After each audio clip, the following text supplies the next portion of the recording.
HarperCollins presents Home Truths by Susan Lewis. Read by Antonia Beamish. Don't go! Please! Oh, God, no, please don't! I can't take it anymore, Angie. I swear, if you'd seen what I just have.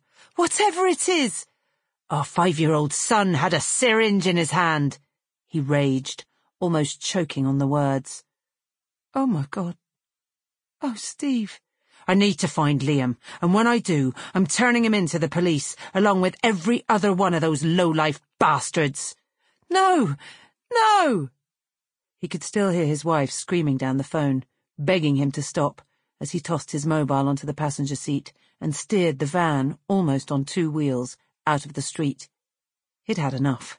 He didn't care about the danger he was putting himself in, or what might happen after. He was too enraged for that. You bastard! How dare you! He's a child, for God's sake. The words circled endlessly through his head. It took a while to get across town. He barely even saw the traffic, or the red lights that tried to delay him, as though giving him some time to think. He didn't want it. He was past thinking, past caring about anything other than the need to make this stop. When he reached the hellish streets, the sore at the heart of the sprawling estate, he screeched to a halt on the infamous Colmead Lane and leapt out. He was so pumped with fury that his fists were already clenched, his muscles tensed for attack. His rationale had fled, along with his temper and sense of self-preservation. He looked around, his eyes fierce.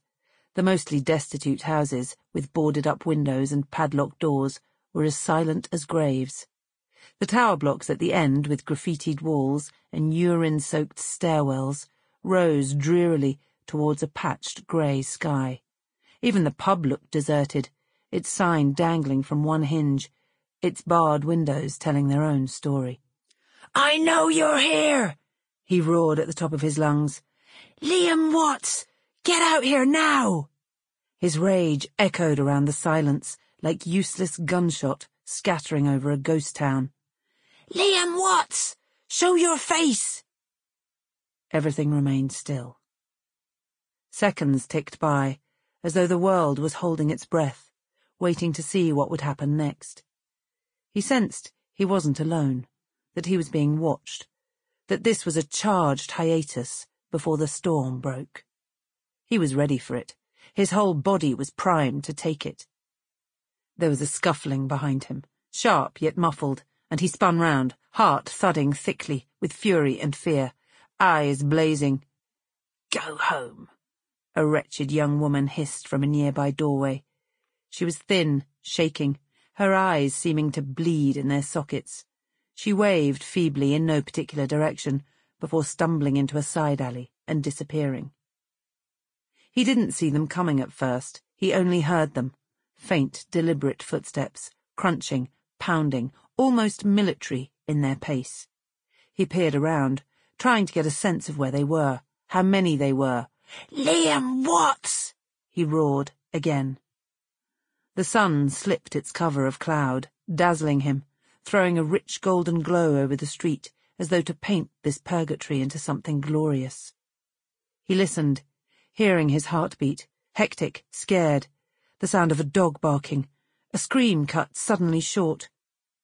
Then he saw them emerging from the shadows like ghouls, closing on him from each end of the street, slowly, purposefully, faces wrapped in black balaclavas, baseball bats and iron bars slapping into palms, chains rattling through brutal fingers. As his survival instinct kicked in, he turned to run. He couldn't take on this many. He'd be a fool to try. "Liam!" he shouted, more panicked than angry now. He reached the van, tore open the door, but it was too late. A flying brick hit his back, sending him sprawling into the dust. He tried to scramble up. A crippling blow to the backs of his knees buckled his legs under him. "Liam!" he cried raggedly as he hit the ground. A steel toe-capped boot slammed into his head. He rolled onto his back, dazed, blood in his eyes. He could make out the faces gathered over him in a blur, laughing, as blind to his humanity as to their own. He crossed his Sample complete. Ready to continue?